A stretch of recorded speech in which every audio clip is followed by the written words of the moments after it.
Hello and welcome you all to beat the street. Fundamental analysis series में आज आपके सामने लेकर आए हैं हीरो मोटोकॉर्प कंपनी, जिसे वो काफ़ी अभी अंडर वैल्यूड चल रही है और यहाँ से काफ़ी बड़ा पोटेंशियल इस कंपनी में आपको आने वाले समय में देखने को मिल सकता है। तो आज पूरे स्टॉक को एनालिसिस करेंगे, साथ ही साथ बिजनेस को समझेंगे कि किस तरीके से कंपनी अपनी पूरी वैल्यू चेन को डिराइव करती है और कहाँ से इनकी जो वैल्यू अनलॉकिंग है वो पॉसिबल है आने वाले समय में, जिसके कारण स्टॉक यहाँ पर कई गुना मल्टीबैगर बनने की काबिलियत रखता है। ऑलरेडी कंपनी ने काफ़ी अच्छा परफॉर्मेंस दिया है। 1984 में कंपनी की शुरुआत होती है with the collaboration of Honda, जो कि जापान की एक कंपनी थी, और वहाँ से हीरो होंडा एक इंडिया की जो सबसे फर्स्ट मोटरसाइकिल मैन्युफैक्चरर कंपनी बनी। और उसके बाद से कंपनी ने इतना कंसिस्टेंट परफॉर्मेंस दिया है कि अभी वर्ल्ड में काफ़ी जाना पहचाना नाम है हीरो मोटोकॉर्प। क्योंकि होंडा का जैसे ही इनका जो जेवी है वो जैसे ही टूटी, तो उसके बाद hero MotoCorp company already company listed थी, तो वहाँ से होंडा ग्रुप ने अपना जो स्टेक था 26% स्टेक है वो मुंजाल, जो कि अभी प्रमोटर है कंपनी के, पहले भी प्रमोटर थे जिन्होंने मिलकर शुरुआत की थी जेवी की, वो उन्होंने स्टेक खरीदा। और साथ ही साथ अब यहाँ से हीरो साइकिल और जो भी चीज़ें चल रही है वो यहाँ पर पूरा हीरो के नाम से, हीरो की ब्रांडिंग के साथ स्टार्ट हो गई। अगर बात करते हैं एस्टेब्लिश्ड मार्केट शेयर की, तो वर्ल्ड में लार्जेस्ट मैन्युफैक्चरर हैं टू व्हीलर के इन टर्म्स अगर हम वॉल्यूम की बात करें, और साथ ही साथ एक पूरे साल में ही नहीं, नए 19 सालों से कंपनी लगातार यहाँ पर कंपनी वर्ल्ड में लार्जेस्ट मैन्युफैक्चरर रही है। क्योंकि इंडिया का जो मार्केट है वो माना जाता है कि टू व्हीलर के मार्केट के लिए काफ़ी बड़ा मार्केट है, और साथ ही साथ जो मीडियम इनकम ग्रुप है और साथ ही साथ लो इनकम ग्रुप है, वहाँ पर फोर व्हीलर के कंपैरिजन में टू व्हीलर को ज़्यादा सहूलियत दी जाती है और ज़्यादा उसको खरीदा जाता है। अगर हम देखेंगे तो एक ही घर में, अगर आपके आसपास भी अगर आप देखेंगे तो एक ही घर में फोर व्हीलर चाहे एक ही होती है, बट टू व्हीलर आप देखेंगे दो या तीन हो जाती है अगर घर में लोग ज़्यादा होते हैं तो यहाँ से कहीं ना कहीं एक बहुत ही बड़ा मार्केट यहाँ पर इंडिया में पनपता हुआ नजर आता है। साथ ही साथ अगर बात करें फाइनेंशियल ईयर 20 की, तो कंपनी ने करीबन 64 लाख टू व्हीलर सेल किए हैं, और सेल की ग्रोथ बताएं तो पिछले 4 या 5 सालों में, पूरे डिकेड में अगर हम देखें तो 39% का CAGR यहाँ पे कंपनी ने दिया है। मतलब कि हर साल करीबन करीबन बहुत ही तगड़ी ग्रोथ यहाँ पर कंपनी ने दी है। ओवरऑल मार्केट शेयर की कंपनी की बात करें तो टू व्हीलर सेगमेंट में 35.7% का एक स्ट्रॉन्ग मार्केट शेयर है, स्ट्रॉन्ग ब्रांड नेम है, और साथ ही साथ स्प्लेंडर, पैशन, ग्लैमर करके कंपनी के कई बाइक सेगमेंट है जिसमें कंपनी ने काफ़ी बड़ा नाम और काम किया है। प्लेजर, मेस्ट्रो जैसे स्कूटर भी कंपनी ने लॉन्च किए जो काफ़ी सक्सेसफुल रहे इन terms of growth, in terms of revenue and in terms of volume. Distribution network में 199 डीलर्स कंपनी के ऑलरेडी रजिस्टर्ड है, 25,500 से ज़्यादा रिटेलर्स कंपनी यहाँ पर होल्ड करके चलती है। एंट्री सेगमेंट 100 टू 125 सीसी में कंपनी का करीबन मार्केट शेयर की बात करें तो 12.5% टू 68.9, तो यहाँ पर ग्रोथ काफ़ी है क्योंकि इस सेगमेंट में कहीं ना कहीं एक बहुत ही बड़ा पोटेंशियल है। बट अगर हम रिसेंटली बात करें तो रिसेंट में ये जो पूरा जो एंट्री सेगमेंट है, जहाँ पर जो स्कूल गोइंग चिल्ड्रन है जो इस गाड़ी को खरीदते हैं, जो 100 टू 125 सीसी की होती है, जहाँ पर आप कह सकते हैं स्कूटर्स और ये सारी चीज़ें आती है, वो वहाँ पर जो है कंपनी का जो रेवेन्यू है वहाँ से थोड़ा कम आता हुआ नजर आ रहा है, क्योंकि स्कूल्स ओपनिंग अपनी हुई हैं। कॉल का एनालिसिस जब मैं पढ़ रहा था तो मुझे पता चला कि 100 टू 125 सीसी में यहाँ पर बहुत ही बड़ा इम्पैक्ट कंपनी को देखने को मिलता है, क्योंकि ड्यू टू द लॉकडाउन तो जो Q1 के रिजल्ट्स हैं और जो प्रीवियस Q1 के रिजल्ट्स थे वो काफ़ी काफ़ी गिरे हुए नजर आए, और साथ ही साथ यहाँ का जो ऑपरेटिंग मार्जिन है वो भी यहाँ पर गिरता हुआ नजर आता है, क्योंकि ओवरऑल मार्केट में जो सेंटीमेंट है फ्रॉम द एंट्री सेगमेंट वहाँ से बहुत ही गिरे हुए आए हैं। डीलक्स सेगमेंट की बात करें जो कि 125 टू 150 सीसी का होता है, जिसमें कंपनी का जो शेयर है, अगर हम बात करते हैं फाइनेंशियल ईयर 20 में थोड़ा सा डिक्लाइन होता हुआ नजर आता है, वहीं 125 सीसी में भी थोड़ा सा डिक्लाइन होता हुआ नजर आता है, और 49.8% स्टिल यहाँ पे कंपनी का बहुत ही बड़ा सेगमेंट है जो निकल के आता हुआ नजर आता है। बट अगर हम रिसेंटली क्वार्टर की बात करें तो कंपनी ने वापस से अपना मार्केट शेयर गेन कर लिया है। ये पूरा फाइनेंशियल ईयर 20 के हम देख रहे थे, बट अगर हम बात करते हैं रिसेंट एक्विजिशन की, और रिसेंट एक्विजिशन में कंपनी ने प्रीमियम सेगमेंट में हार्ले डेविडसन के साथ यहाँ पे कोलैबोरेशन किया है, और उसके चलते अब जो प्रीमियम सेगमेंट में जो कंपनी की गाड़ियाँ निकालने वाली है वो यहाँ पे हार्ले डेविडसन ब्रांड के अंदर निकालने वाली है। इसके अलावा x pulse 200T, extreme 200S financial year 20 में कंपनी ने निकाली, और extreme 160R in financial year 21 में कंपनी निकालेगी।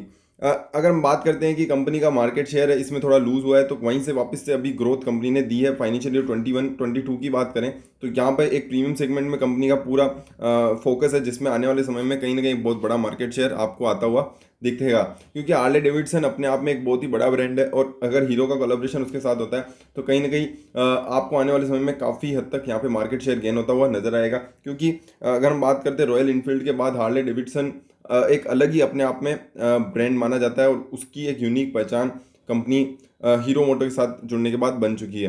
फाइनेंशियल ईयर 20 की बात करें तो स्कूटर सेगमेंट भी यहाँ पर थोड़ा सा डाउन रहा, बट अगर हम बात करते हैं वापस से क्वार्टर वन फाइनेंशियल ईयर 21 की, तो वहाँ पर भी एक अच्छी खासी ग्रोथ देखने को मिल जाती है क्योंकि ओवरऑल मार्केट ओपनिंग अप हो रहे हैं। 125 डेस्टिनी 125 जो कि कंपनी का 125 सीसी वाला जो ब्रांड था वो यहाँ पर कहीं ना कहीं नंबर 1 ब्रांड बन चुका है।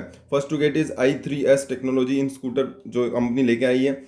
इसके अलावा रीगेन मार्केट शेयर किया है कंपनी ने विच लॉन्च ऑफ मेस्ट्रो एज 125 जो कि फर्स्ट फ्यूल इंजेक्टेड स्कूटर है, and it has also launched pleasure plus 110 in financial year 20। तो ये हो गया कुछ चीज़ें जो पुरानी चल रही थी, और इसमें सबसे ज़्यादा फोकस करने की बात यह है कि कंपनी काफ़ी रिजिलियंट है और आप देखेंगे ग्रोथ हर फ्रंट पे दी है। इसके अलावा जो अगर हम क्वार्टर वन पिछले पूरे साल की बात करें, क्वार्टर वन की बात करें, तो क्वार्टर वन में काफ़ी हद तक कंपनी ने जो पिछले क्वार्टर वन की अगर हम बात करते हैं जो कि जून 20 अप्रैल मई जून जून 20 का जो क्वार्टर था, जून 20 वाला, उसमें काफ़ी बड़ा लॉकडाउन था और उसके चलते यहाँ पर बहुत मार्केट शेयर कंपनी का चला गया था, और साथ ही साथ उसमें उस टाइम में बहुत ही रेस्ट्रिक्शन होने के कारण यहाँ पर बहुत ज़्यादा इम्पैक्ट देखने को मिला था कंपनी को ओवरऑल लेवल पर। बट अब फाइनेंशियल ईयर 21 में जब लॉकडाउन लगा तो सेकेंड वेव के बावजूद कंपनी ने एक अच्छा परफॉर्मेंस दिया है ओवरऑल लेवल पर, और उसके अलावा भी एस्टिमेट को काफ़ी हद तक यहाँ पर कंपनी ने लगभग बीट करने की कोशिश की है। बीट नहीं कर पाए बट ओवरऑल दोनों मैच कर रहे हैं। अभी अगर हम बात करते हैं इलेक्ट्रॉनिक व्हीकल सेगमेंट की, मैंने आपको कोलैबोरेशन हार्ले डेविडसन का बता ही दिया है। इलेक्ट्रॉनिक व्हीकल सेगमेंट की बात करें तो कंपनी अपना जो इलेक्ट्रॉनिक व्हीकल वाला जो सेगमेंट है जिसमें एथर के साथ कंपनी ने जो इंडिया का फर्स्ट आपको बता दूं कि इंडिया का सबसे फर्स्ट जो इलेक्ट्रॉनिक व्हीकल सेगमेंट में जो 2 व्हीलर में लेकर आया था वो एथर ही था। उसके बाद कंपनी ने उनके साथ कोलैबोरेशन किया। 34.58% जुलाई 2020 तक कंपनी अपनी इक्विटी उसमें होल्ड करती है। इसके अलावा हीरो हेज भी कंपनी का एक इंटरनल स्टार्टअप है जहाँ पे कंपनी इन्वेस्ट कर रही है, और आने वाले समय में कंपनी करीबन 1000 करोड़ रुपए इन्वेस्ट करने वाली है इलेक्ट्रॉनिक व्हीकल की टेक्नोलॉजी के ऊपर। इसके अलावा और भी कुछ कंपनी ने स्टार्टअप खरीदे हैं जिसके बारे में हम आज और डिटेल में बात करने वाले हैं। तो वीडियो को यहाँ तक अगर आपने देखा है तो यार उसको लाइक करें और शेयर करें, क्योंकि यार इस तरह की डिटेल्ड वीडियो बनाने में काफ़ी टाइम लग जाता है और काफ़ी रिसर्च करनी पड़ती है, उसके बाद इस तरीके का प्रोडक्ट निकल के आता है। तो यार अगर वीडियो आपको पसंद आती है तो कम से कम एक शेयर करें अपने किसी भी ग्रुप में जो आप अपने दोस्तों के साथ शेयर करते हैं। साथ ही साथ इस वीडियो को लाइक और सब्सक्राइब कर दें चैनल को, ताकि आपको इसी तरह की और अपडेट्स मिल सके। अगर एथर की हम बात करें तो करीबन 2 प्रोडक्ट ऑफरिंग अभी कंपनी कर रही है, एथर 450 और एथर 450X, जो कि एस्टैब्लिश्ड ईवी चार्जिंग इंफ्रास्ट्रक्चर है बेंगलुरु और चेन्नई में, वहाँ पर करती है। अब धीरे धीरे अपने मार्केट को एक्सपेंड करने लगे हैं और उसके चलते यहाँ पे काफ़ी कैपिटल एक्स और कैश बर्न हो रहा है, और उसके चलते थोड़ा सा फाइनेंशियल पे इम्पैक्ट आ रहा है। बट ओवरऑल लेवल पर अगर हम देखेंगे तो मार्केट शेयर है जो धीरे धीरे गेन होता हुआ नजर आ रहा है। 15 अगस्त को यहाँ पर ओला ने अपना स्कूटर भी लॉन्च किया। ये सब जो चीज़ें हैं वो 1,25,000 के लमसम की ईवी है जो हीरो ने लॉन्च की थी, और हीरो के पास भी और हीरो इलेक्ट्रिक की बहुत सारी गाड़ियां हैं। ये मैंने आपको मेन प्रोडक्ट बता दिए जो फाइनेंशियल ईयर 20 के लमसम लॉन्च हुए थे। बट अगर हम हीरो के इलेक्ट्रॉनिक व्हीकल की भी बात करें तो वहाँ पर बहुत सारी गाड़ियाँ अब लॉन्च होने वाली है। अगले 5 साल में कंपनी का टारगेट है कि करीबन 50 गाड़ियाँ, मतलब कि हर साल करीबन 10 गाड़ियाँ और 10 मॉडल लॉन्च करने की कंपनी की प्लानिंग है। तो इसके चलते आप देख सकते हैं कि आने वाले समय में काफ़ी बड़ा कैपेक्स कंपनी करने वाली है, और इसके अलावा जो करंट एग्जिस्टिंग इंफ्रास्ट्रक्चर है उसमें भी काफ़ी तगड़ी ग्रोथ आपको देखने को मिल जाएगी। इन 2 व्हीलर सेगमेंट अगर मैं बात करूं तो कंपनी का जो मार्केट शेयर है वो अनबीटेबल है किसी भी दूसरी कंपनी के कंपैरिजन में इन इंडिया। और अगर हम बात करते हैं फाइनेंसिंग की, तो फाइनेंसिंग भी कंपनी खुद से ही देती है। तो हीरो फिनकॉर्प में अगर हम देखेंगे तो एनबीएफसी है जो 50% व्हीकल जिसके फाइनेंस होते हैं, तो कंपनी ने अपना फाइनेंसिंग डिवीजन बना रखा है, जिसमें अगर हम बात करें तो करीबन टोटल फाइनेंसिंग 40% के लमसम होती है। और इसी के कारण एनबीएफसी में काफ़ी लॉसेस भी हुए। अगर हम देखते हैं तो काफ़ी प्रोविजनिंग करनी पड़ती है जब ऐसी कोई सिचुएशन आती है, कोरोना लाइक सिचुएशन, तो उसके चलते यहाँ पर थोड़े से फाइनेंशियल में पिछले साल काफ़ी दबाव देखने को मिला, और उसके चलते स्टॉक ने अगर आप देखेंगे तो एक रेंज में परफॉर्म किया है और उसके बाद परफॉर्म नहीं किया है, और अभी एक सपोर्ट लेवल को मेंटेन करके चल रहा है स्टॉक, और वो 2500 के नीचे यहाँ पर स्टॉक गिर नहीं रहा है। अगर आप लंबे टाइम से अगर हीरो मोटो फॉलो करते हो तो आप देखेंगे कि यहाँ पे एक बहुत ही बड़ा सपोर्ट 2500 और 2600 के रुपए के यहाँ पर है, जो कंपनी ने कभी ब्रेक नहीं किया है। Even at the worst situation company ने कभी ब्रेक नहीं किया है। ये कोरोना को अगर हम छोड़ दें तो उसके अलावा वो जो लेवल है वो कंपनी ने मेंटेन करके चला है। इंटरनेशनल मार्केट की बात करें तो 2012 में कंपनी 4 कंट्रीज में थी, जो बढ़कर फाइनेंशियल ईयर 20 में 40 से ज़्यादा कंट्री में हो चुकी है। 9000 से ज़्यादा कस्टमर टच पॉइंट है। इसके अलावा फाइनेंशियल 18 में केवल 6500 टच पॉइंट थे, जो बढ़ के अक्रॉस ग्लोब में 9500 हो चुके हैं। 9,000 हो चुके हैं। It plans to sell 1 million units overseas annually in the next 3 to 4 years। तो कंपनी का जो प्लान है वो काफ़ी बड़ा है, एक्सपेंडेड है, और जो मुंजाल के जो विजन है वो काफ़ी अच्छे हैं। अगर आप देखेंगे उनकी जो एनुअल रिपोर्ट है, जिस पे भी हम आने वाले हैं इसके बाद, तो वहाँ पर मैं आपको बताऊंगा कि उनका जो विजन है वो काफ़ी क्लियर है अबाउट द मार्केट ग्रोथ और इलेक्ट्रॉनिक मोबिलिटी में। फ्यूचर की जो इलेक्ट्रिक मोबिलिटी होगी उसमें हीरो का काफ़ी बड़ा नाम वो चाहते हैं। 3% contribute overseas sales to contribute 10% of the revenue and revenue from 3% at the present in coming years. तो ये अभी 3% आ रहे हैं और 10% तक रेवेन्यू एक्सपोर्ट से वो लाने की कोशिश करेंगे। मैन्युफैक्चरिंग कैपेबिलिटी की बात करें तो 8 मैन्युफैक्चरिंग यूनिट्स है, जिसमें से 6 इंडिया में, एक कोलंबिया में एंड एक बांग्लादेश में। यहाँ पे कंपनी की टोटल मैन्युफैक्चरिंग यूनिट्स निकल के आती है। कैपेसिटी यूटिलाइजेशन की बात करें तो 72.5% नॉर्मली कैपेसिटी यूटिलाइज होती है, और 88% एट द पीक आवर्स में कैपेसिटी यूटिलाइज होती हुई नजर आती है। और अगर हम टू व्हीलर में काम कर रहे हैं या कोई भी ऑटोमोबाइल कंपनी में काम कर रहे हैं, तो हमारे को एक चीज़ समझनी होगी कि यहाँ पर R&D का काफ़ी बड़ा इंपैक्ट होता है, क्योंकि हर टाइम चीज़ें चेंज होती रहती है, और आजकल जो अपडेट्स हैं वो काफ़ी फास्ट आने लग गई हैं। R&D में कंपनी को काफ़ी स्पेंडिंग करनी पड़ती है, और जिसके चलते अगर हम बात करें पिछले 5 साल की, twice of the other players in industry, पूरी इंडस्ट्री में जो टू व्हीलर वाली इंडस्ट्री है उसमें 5 टाइम्स ज़्यादा R&D पे पैसा खर्च किया है कंपनी ने अपना इन्वेस्टमेंट। इसके अलावा 94 patents under its name currently company के पास 94 पेटेंट्स तो हैं। 200 पेटेंट्स के लिए कंपनी ने इस साल फाइल किया है। 2 R&D फैसिलिटी कंपनी की है, एक जयपुर में है, एक म्यूनिच जर्मनी में है। It has spent 2.4% of the total revenue which is financially 18 and it was 1.4%। तो आप देख सकते हैं कि कितनी तगड़ी ग्रोथ R&D में कंपनी ने की है।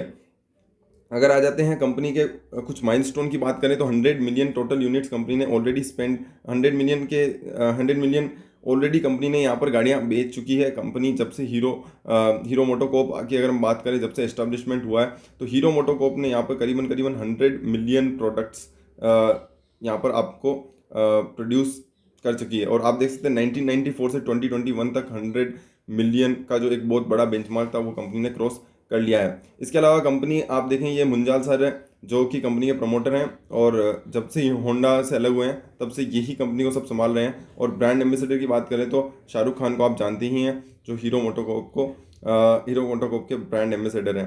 इसके अलावा अगर हम बात करते हैं कुछ और फैक्ट्स की, तो 7.5% growth in export over the previous year आपको 2021 में देखने को मिला, बावजूद कोरोना वायरस के।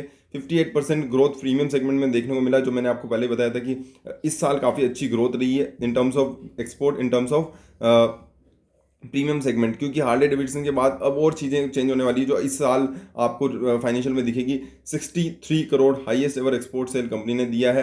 अगर हम बात करें स्पेयर पार्ट की भी, तो भी 13 new product refreshes launches financial 2021 में किया है। और मैंने आपको बताया है कि हाईएस्ट एवर मंथली डिस्पैच मार्च 2021 में दिया है। तो लास्ट ईयर की अगर हम बात करते हैं, काफ़ी तगड़ा ऑपरेशंस और काफ़ी तगड़े टेलविंड्स इस इंडस्ट्री में आपको देखने को मिल गए।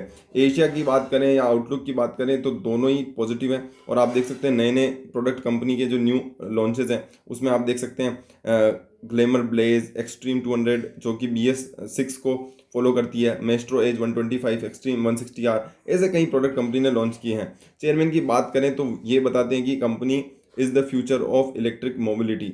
फ्यूचर ऑफ मोबिलिटी में कंपनी का सबसे पहला नाम होगा, और 100 मिलियन का माइलस्टोन हमने क्रॉस कर लिया है। इसके अलावा कंपनी की जो अप्रोच है वो काफ़ी हद तक बिल्कुल डिफरेंट है।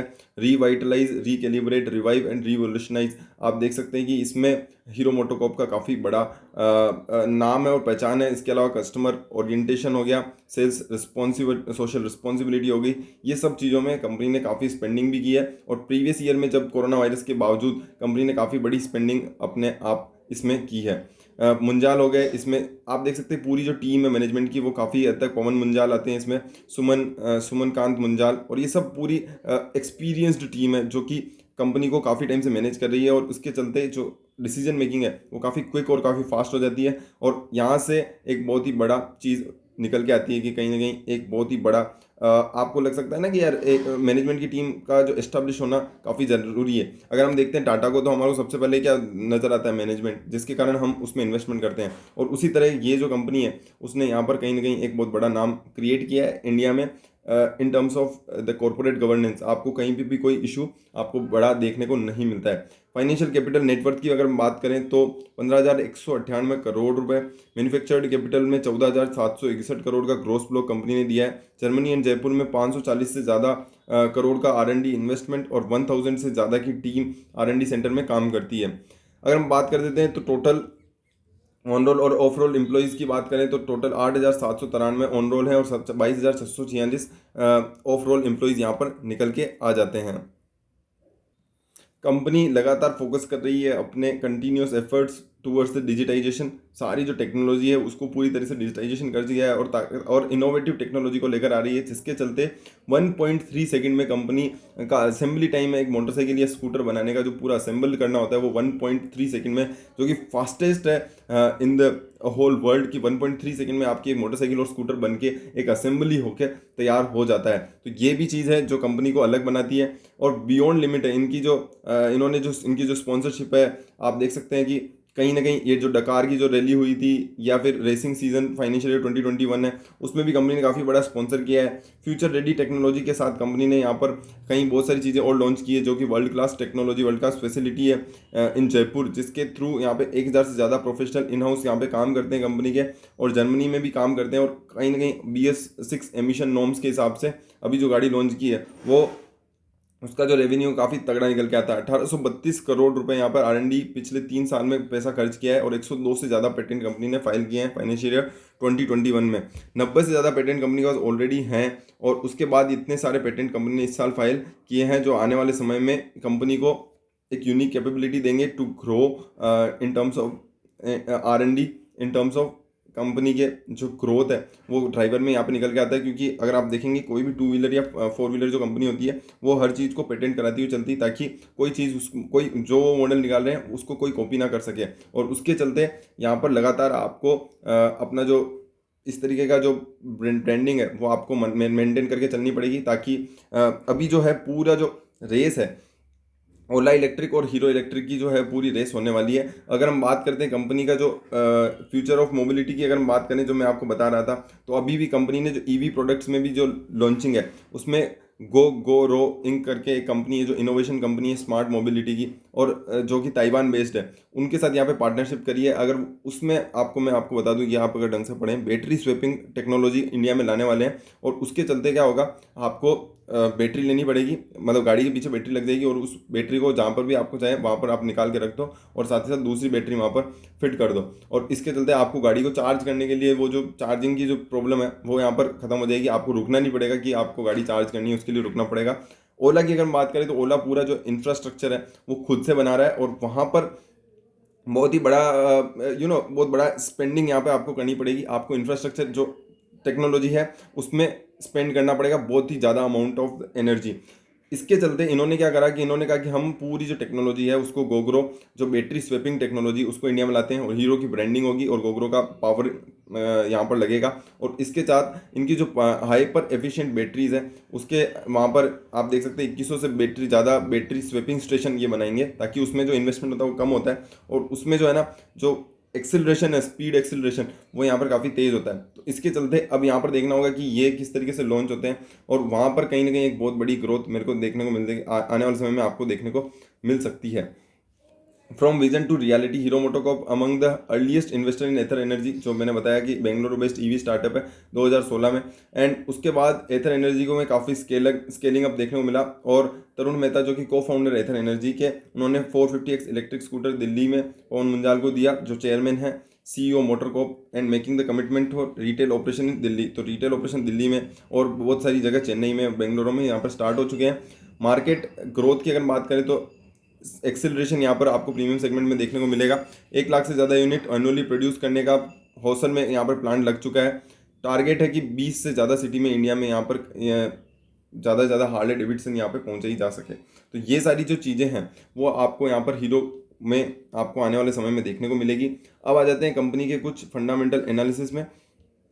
मैं आपको काफ़ी टाइम से बता रहा था कि एक स्टॉक काफ़ी बड़े रेंज में यहाँ पर ट्रेड कर रहा है। आप देखेंगे ये जो स्टॉक है अभी 2700 के करीब ट्रेड कर रहा है, और आप पिछले साल भी देखेंगे तो ये 2900 के करीब ट्रेड कर रहा था, तो कोई ज़्यादा उतार चढ़ाव देखने को नहीं मिला। बीच में स्टॉक ने 3600 के लेवल दिखाए थे, जो कि करीबन दिवाली के करीब, आई डोंट थिंक दिवाली के करीब, ये कब का टाइम है, फेब के करीब है, जो कि जब इनकी जो सेल्स थी काफ़ी तगड़ी थी, और उसके बाद से यहाँ पे गिरावट देखने को मिली क्योंकि वापस लॉकडाउन लगा, और लॉकडाउन के चलते जो पूरा जो जितना है वो यहाँ पर गिरता हुआ नजर आया, और वापस से सेल्स यहाँ पे डाउन आ गई।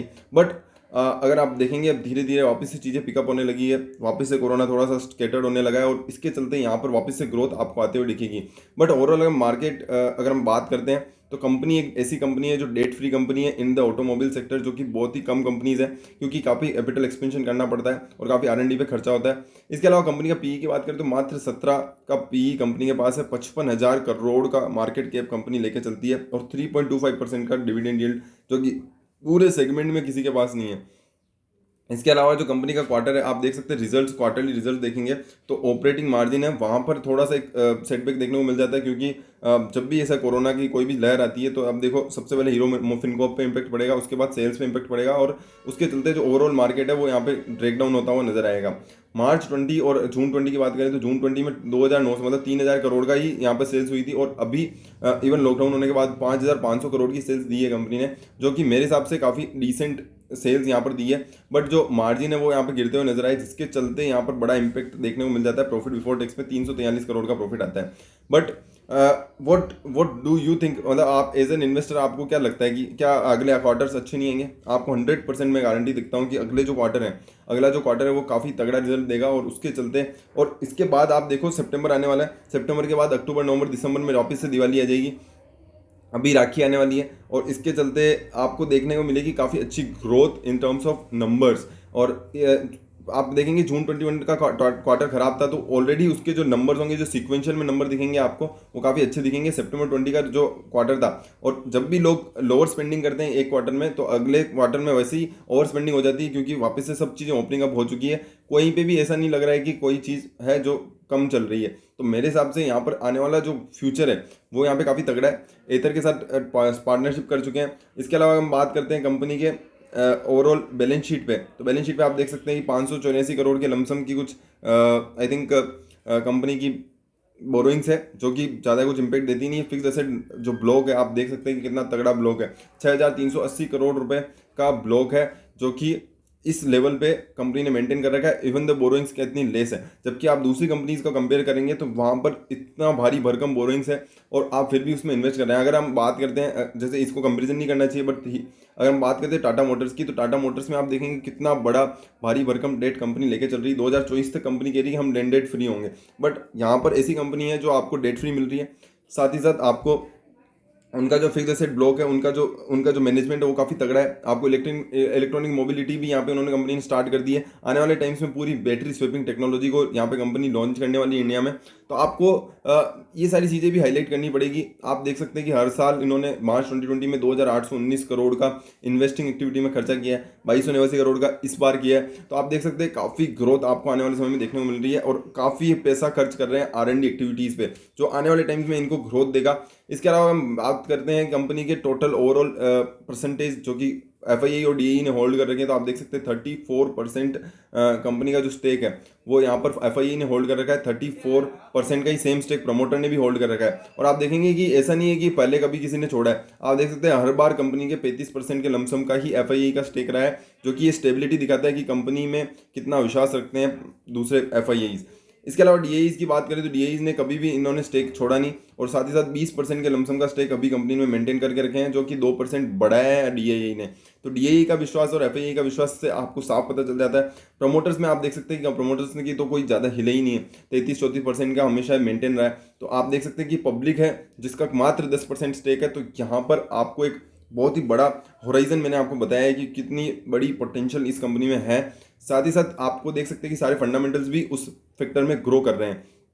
तो यहाँ पर एक बहुत बड़ी ग्रोथ आपको आने वाले समय में देखने को मिल सकती है। अगर हम बात करते हैं कंपनी के चार्ट की, तो कंपनी का चार्ट यहाँ पर तो कंपनी के चार्ट की अगर हम बात करें तो यहाँ पर आप देख सकते हैं अभी तो 2700 रुपये के करीब चल रहा है। अब हम कैंडल स्टिक चार्ट पे आ जाते हैं। अगर आप कैंडल स्टिक चार्ट देखते हैं तो आपको यहाँ पर साफ पता चल जाएगा कि कंपनी काफ़ी टाइम से एक रेंज में ट्रेड कर रही है। अगर हम पिछले साल को अगर हम देखते हैं तो आप यहाँ देख सकते हैं कि ये वाली जो रेंज है और उसके बाद ये जो कोरोना में तो ब्रेकडाउन देखा ही था, और उसके बाद और ब्रेकडाउन यहाँ पर कंपनी ने देखा है। बट अगर आपको कंपनी का बिजनेस अंडरस्टैंड हुआ और आपको समझ में आया होगा तो ऑलरेडी कंपनी एक बार 4200 का लेवल दिखा चुकी है, ये 17-18 में जब रैली आई थी तब। बट अब यहाँ से क्या, तो यहाँ से ये है कि कंपनी के रिजल्ट्स अगर हम देखें तो इस क्वार्टर में as compare to other companies जो टू व्हीलर सेगमेंट में काम करती है उनके कंपेरिजन में अच्छे आए हैं और डिसेंट रिजल्ट्स यहाँ पे कंपनी ने पोस्ट किए हैं। और आपको अगर यहाँ पर आपको जान के हैरानी होगी कि ये जो बेस लाइन है ये कंपनी ने कभी तोड़ी नहीं है। जो 2500-2600 रुपये की बेस लाइन है, ये कोरोना के टाइम को अगर हम छोड़ दें तो उसके अलावा कंपनी ने कभी अपनी जो बेस लाइन है वो नहीं तोड़ी है। 2500-2600 रुपये का लेवल आपको हर टाइम देखने को मिल जाएगा, जो यहाँ पर कहीं ना कहीं एक बहुत ही बड़ा सपोर्ट बन के कंपनी में मेंटेन रहा है। यहाँ पे भी आप देख सकते हैं कि कंपनी ने इस वाली रेंज को कभी ब्रेक नहीं किया है और ये वाली जो रेंज है वो काफ़ी बड़ी रेंज है और इसके चलते यहाँ से एक बहुत ही पोटेंशियल है ग्रोथ का, क्योंकि अगले क्वार्टर्स हैं वो काफ़ी अच्छे आने वाले हैं। अगर हम सेल्स की बात करें तो सेल्स भी अच्छी हुई है और उसके चलते यहाँ पर मुझे लगता है कि एक अच्छा सपोर्ट बन रहा है। और इस सपोर्ट को आपको जो है 2500 रुपये का जो लेवल है वो अगर यहाँ पे ब्रेक नहीं होता है तो यहाँ पर आप एक एंट्री पॉइंट हो सकता है। तो थोड़ा इन्वेस्टमेंट अभी आप कर सकते हैं, मतलब 2700-2500-2600 रुपये के लेवल पे यहाँ पे, क्योंकि रोज़ ऊपर नीचे चल ही रहा है। बट ओवरऑल मैं आपको एक लॉन्ग टर्म विजन दे रहा हूँ कि यहाँ पर इस कंपनी में हम लॉन्ग टर्म विजन बना सकते हैं। एक बहुत ही बड़ा पोटेंशियल इस कंपनी में है, क्योंकि टू व्हीलर सेगमेंट में वर्ल्ड में अगर आप लार्जेस्ट प्रोड्यूसर हो तो यहाँ पर कहीं ना कहीं आप इलेक्ट्रॉनिक व्हीकल में भी लार्जेस्ट प्रोड्यूसर हो सकते हो। ओला का विजन काफ़ी प्रमोट किया जाता है, ये आपको समझना होगा। हीरो कभी अपना जो विजन है वो इतना प्रमोट नहीं करती है और उसके चलते आपको यहाँ पे आने वाले समय में ग्रोथ दिखेगी, बट साइलेंट ग्रोथ है। और मेरे को लगता है कि वो जो पोटेंशियल है वो जो इस स्टॉक को भी यहाँ पे कहीं ना कहीं ग्रोथ देगा। और इसके चलते यहाँ पर जो अभी जो 2500-2600 रुपये का जो लेवल है उसमें आप करीबन अपना जो 25%, अगर आप यहाँ पे 100 रुपये लगाने की सोच रहे हो तो 25% अभी इन्वेस्ट कर दें, क्योंकि इस शॉर्ट टर्म में मेरे को यहाँ पर लगता है करीबन 3000 रुपये का टारगेट तो पहला मेरा शॉर्ट टर्म टारगेट है। और शॉर्ट टर्म टारगेट के बाद जो टारगेट 2 है वो 3500 रुपये का। बट अगर हम लॉन्ग टर्म टारगेट की बात करें तो मैं करीबन 4000 रुपये का पोटेंशियल इसमें मानता हूँ, जो आपको एक साल में ही देखने को मिल जाएगा। बस इलेक्ट्रॉनिक व्हीकल को किस तरीके से प्रमोशन करते हैं, ये जो बैटरी स्वैपिंग वाली टेक्नोलॉजी है वो कितनी कारगर होती है वो यहाँ पर देखना जरूरी होगा। और उसके चलते यहाँ पर एक ओला का जो सेटबैक है वो यहाँ पर ये दो चीज़ें हैं जो इम्पेक्ट करेगी सबसे ज़्यादा। ओवरऑल बाकी मेरे को लगता है कि मार्केट में काफ़ी पोटेंशियल है जो हीरो मोटोकॉर्प यहाँ पे करता हुआ नजर आएगा। टू व्हीलर सेगमेंट में ऑलरेडी कंपनी ने काफ़ी अच्छा परफॉर्मेंस दिया है ओवर द ईयर्स, एंड वहाँ से ये जो प्रीवियस हाइज हैं वो यहाँ पे कहीं ना कहीं टूटते हुए नजर आएंगे जल्दी ही। अगर हम इससे पहले अगर हम बात करें 6 महीने में ही अगर ईवी लॉन्च हो जाती है और उसमें कहीं ना बड़ा इम्पैक्ट देखने को मिलता है तो कहीं ना कहीं इस स्टॉक में आपको ग्रोथ देखने को मिल जाएगी। तो ये है long term target and short term targets, and this video is for educational purpose, so आप इसे लाइक शेयर सब्सक्राइब कर दें। एंड अगर आपका कोई रिकमेंडेशन है तो आप कमेंट सेक्शन में लिख सकते हैं। Thank you so much.